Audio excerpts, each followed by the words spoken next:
Today, English has become a language of success. With more than 25 languages in India, English has always been popular and common after the national language Hindi.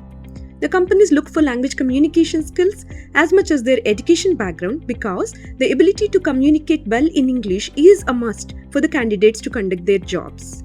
Let's look at some reasons why English communication skills are an essential factor for employers in making hiring decisions. Employers who are multinational companies, MNCs, like TCS, Wipro, Deloitte, actually are service-based companies who serve international clients majorly. Companies like Amazon, Intel, Google have their branches in India that are incorporated in the US. The need to travel to other parts of the world on the basis of work has risen, and English is the only choice. More than 80% of internet content is in English, and to conduct research work, it is necessary for the candidates to be proficient in English. With globalization, freelancing jobs, or remote jobs, it's a great possibility only if you have communication skills as you serve countries outside of India.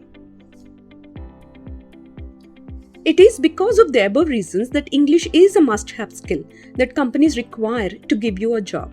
Not only basic English skills, but excellent communication skills will put you on the top of management. But companies have to test the English language proficiency before they can proceed with the hiring process. This is why a lot of companies test the candidate first in English before even going to the next level of interviewing. And they use Pearson English Version Test.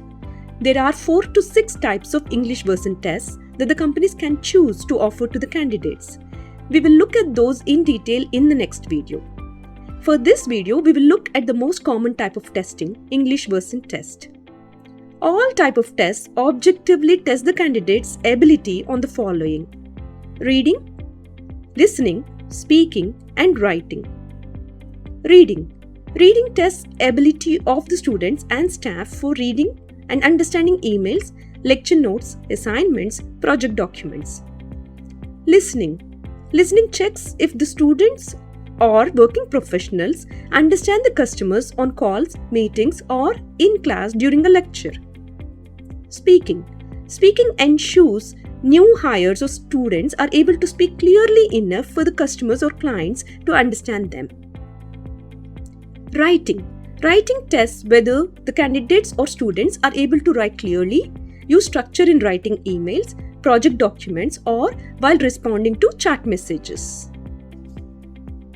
And there are 6 sections for this test: reading, repeat, short answer questions, sentence builds, story retellings, open questions.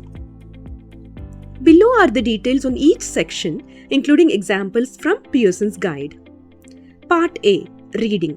In this task, the candidate reads printed, numbered sentences one at a time as prompted. For telephone administration, the sentences are printed on the test paper. For computer administration, the sentences are displayed on the computer screen.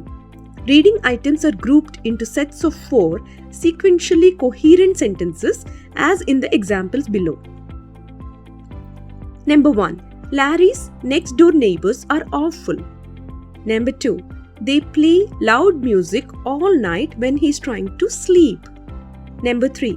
If he tells them to stop, they just turn it up louder. Number 4. He wants to move out of that neighborhood. Part B. Repeat.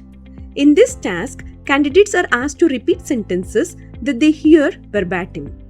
The sentences are presented to the candidate in approximate order of increasing difficulty. Sentences range in length from 3 words to 15 words. The audio item prompts are spoken in a conversational manner, like this example below. Get some water. Let's meet again in 2 weeks. Come to my office after class if you need help. The candidate should speak the sentence they hear clearly back into the audio while taking the test. The sentences are removed from the screen. This tests ability of a person to repeat utterances of 15 or 20 words. Part C. Short answer questions. In this task, candidates listen to spoken questions and answer each question with a single word or a short phrase. Each question asks for basic information or requires simple inferences based on time, sequence, number, lexical content, or logic. For example, what is frozen water called? The answer is ice. You can say ice or the frozen water is called ice. Number 2. How many months are in a year and a half? The answer is 18 months.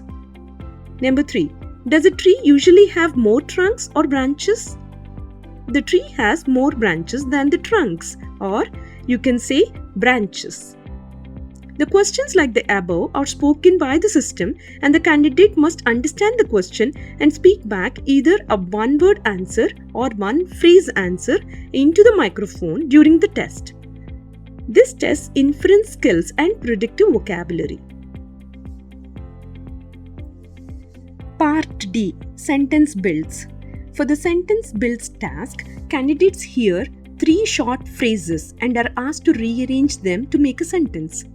The phrases are presented in a random order, and the candidate says a reasonable and grammatical sentence that comprises exactly the 3 given phrases. For example, in bed, stay.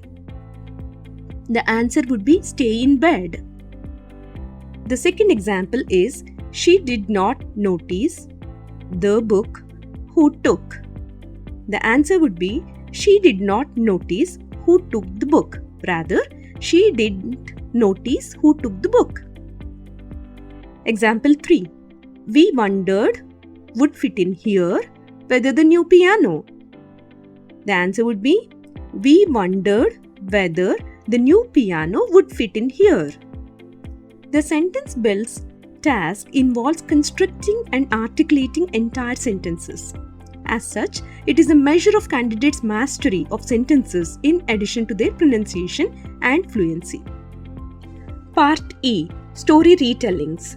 The story retelling items assess a candidate's ability to listen and understand a passage, reformulate the passage using his or her own vocabulary and grammar, and then retell it in detail. In this task, candidates listen to a brief story and are then asked to describe what happened in their own words. Candidates have 30 seconds to respond to each story. Candidates are encouraged to tell as much of the story as they can, including the situation, characters, actions, and ending.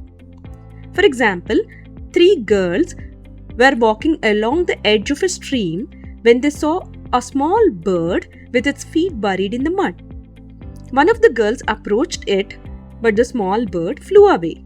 The girl ended up with her own feet covered with mud. You will have to listen to this story and retell in your own words. Part F. Open questions.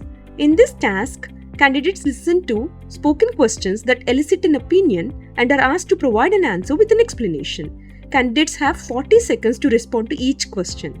The questions relate to day-to-day issues or the candidate's preferences and choices. For example, do you think television has had a positive or negative effect on family life? Please explain. Or, do you like playing more in individual or team sports? Please explain. The test takers respond to the question in a spontaneous speech manner, which can be optional and administered by a human physically sitting and listening to the test taker. Now, let's look at number of items in each section. Part A. Reading. Total number of items is 8. Part B. Repeat. Total number of items is 16. Part C. Short answer questions. Total number of items is 24. Part D. Sentence builds. Total number of items is 10. Part E. Open questions 3. Part F. Story retellings 2. So, the total number of items tested for all the sections is 63. The minimum score is 20 and the highly proficient score is 80. Most MNCs require a score of 65 to be selected for the next round. The scores are generated based on the weighted average of 4 sub-scores. The English version test scoring is based on pronunciation, fluency, sentence mastery, and vocabulary. You can look at an example on how the test report will be presented.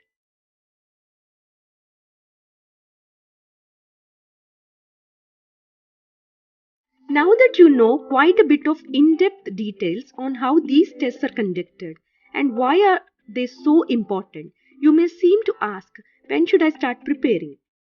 As with any other concept to master or skill to master, the sooner the better, and you can start as early as high school. Especially more so with English learning, because just with any language, consistent practice is the key to developing all the four core aspects of the language, which are reading, writing, listening, and speaking. A pro tip for non native speakers like Indians: develop a habit of reading in English as a daily habit, and you will be a clear success in jobs and to crack any kind of English version test. All the very best.